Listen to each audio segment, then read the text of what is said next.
नमः शिवाय। भगवान शिव निर्विकार परब्रह्म परमात्मा हैं, फिर वे मोहित कैसे हो सकते हैं। ये कौतुक भरी कथा श्रीमद्भागवत पुराण से प्रस्तुत है। जब भगवान शंकर ने सुना कि श्री हरि ने स्त्री का रूप धारण करके असुरों को मोहित कर देवताओं को अमृत पिला दिया, तब वे सती देवी के साथ भूतगणों को लेकर श्री हरि के निवास स्थान पर पहुँचे। वहाँ श्री हरि की स्तुति करने के बाद उनके मोहिनी अवतार के दर्शन की इच्छा जताई। शंकर जी बोले, प्रभु मैं आपके हर अवतार के दर्शन करता हूँ। मैं देखना चाहता हूँ कि मोहिनी में क्या आकर्षण था कि असुर इतना मोहित हो गए। श्री विष्णु जी बोले, देव शिरोमणि, आप उस स्त्री रूप को देखना चाहते हैं, परंतु वह रूप तो कामी पुरुषों की रुचि का विषय है। वह काम भाव को उत्तेजित करने वाला है। ये कहते कहते श्री हरि अंतर्ध्यान हो गए। भगवान शंकर चारों ओर दृष्टि दौड़ाते हुए वहीं बैठे रहे। तभी उन्होंने सामने बहुत ही सुंदर रमणीक उपवन देखा। उस उपवन में एक स्त्री गेंद उछाल उछाल कर खेल रही है। बड़ी ही सुंदर साड़ी पहने है। गेंद उछालने और लपक कर पकड़ने में उसके स्तन और उन पर पड़े हार हिलते हैं। पतली कमर तो जैसे टूटते टूटते बच जाती है।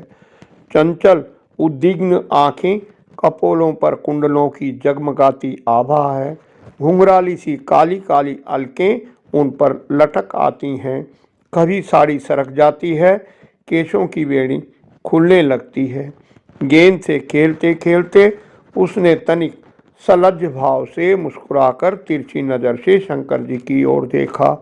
बस उनका मन हाथ से निकल गया। वे मोहिनी की ओर निहारने लगे और उसकी चितवन के रस में डूबकर इतने विह्वल हो गए कि अपने आप की भी सुध ना रही। भगवान शंकर उसकी ओर आकर्षित हो गए। उन्हें मोहिनी भी अपनी ओर आसक्त जान पड़ी। उसने शंकर जी का विवेक छीन लिया।